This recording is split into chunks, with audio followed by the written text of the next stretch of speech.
एक समय की बात है, एक ऐसा राज्य था जो बादलों के नीचे छिपा हुआ था। वहां एक किंवदंती थी जो पीढ़ी दर पीढ़ी सुनी जाती रही। उस किंवदंती में चांदी का पंख नामक एक दुर्लभ और जादुई वस्तु का जिक्र था, जो उसे प्राप्त करने वाले को भविष्य को देखने की शक्ति देता था। लेकिन वह पंख आसानी से नहीं मिलता था। वह आकाश वन में छिपा हुआ था, जो इतना घना और रहस्यमय था कि कोई भी वहां जाने का साहस नहीं करता था। इस जंगल में रहस्यमयी जानवर और जादुई शक्तियां थीं। यह कहानी बच्चों को एक कहानी के रूप में सुनाई जाती थी, लेकिन आयरा नाम की एक छोटी लड़की के लिए यह केवल एक चुनौती थी। आयरा निर्भीक, दयालु और जिज्ञासु थी, और वह हमेशा उस विशाल वन में जाने का सपना देखती थी। वह जानती थी कि चांदी का पंख उस जंगल में छिपा है, और उसने ठान लिया था कि वह उसे ढूंढ कर लाएगी। एक ठंडी सुबह आयरा ने अपनी थैली में रोटियां, फल और पानी की बोतल पैक की और अपनी माँ को अलविदा कहा। मैं आकाश वन में जा रही हूँ, उसने दृढ़ नायक की तरह कहा। माँ का चेहरा थोड़ा नरम पड़ा, लेकिन उनकी आंखों में चिंता थी। आयरा, आकाश वन एक खतरनाक जगह है। वहाँ जादू है और वहाँ के जीव हमारे जैसे नहीं हैं। कोई भी वापस नहीं आया है। आयरा ने गर्म मुस्कान के साथ कहा। मैं वापस आऊंगी माँ, और जब आऊंगी तो चांदी का पंख लेकर आऊंगी।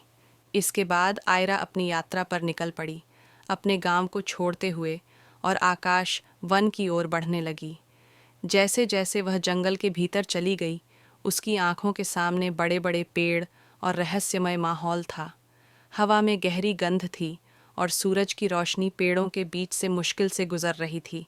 दिनों के सफर के बाद आयरा एक ऐसी जगह पर पहुंची जहां एक विशाल सिल्वर भालू सामने आया। उसके आंखों में रहस्यमय हरे रंग की चमक थी, और वह धीरे धीरे आयरा के पास आया। आयरा ने डरते हुए अपने हाथ में छुरी पकड़ ली और भालू से पूछा, तुम मुझे रोकने आ रहे हो?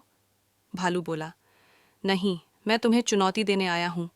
अगर तुम चांदी के पंख तक पहुँचने का साहस रखती हो, तो तुम्हें मेरी एक सवाल का जवाब देना होगा।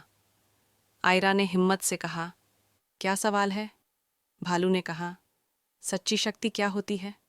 आयरा सोचने लगी, और फिर उसने मुस्कान के साथ जवाब दिया, सच्ची शक्ति प्यार है। ये हमें सही करने, दूसरों की मदद करने और कभी हार न मानने की ताकत देती है। भालू ने उसकी बातों को सुना और फिर सिर झुकाकर कहा, तुम सही हो, तुम आगे जा सकती हो। आयरा ने भालू को धन्यवाद कहा और आगे बढ़ी।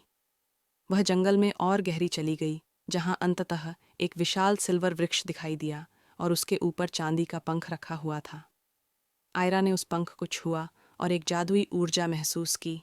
फिर एक आवाज़ आई, तुमने चांदी का पंख ढूंढ लिया है, लेकिन याद रखना, भविष्य देखना एक तोहफा ही नहीं, एक बोझ भी हो सकता है।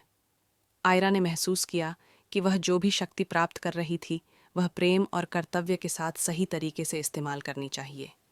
आयरा ने यह प्रण किया कि वह इस शक्ति का सही इस्तेमाल करेगी और अपनी दुनिया को एक बेहतर स्थान बनाएगी।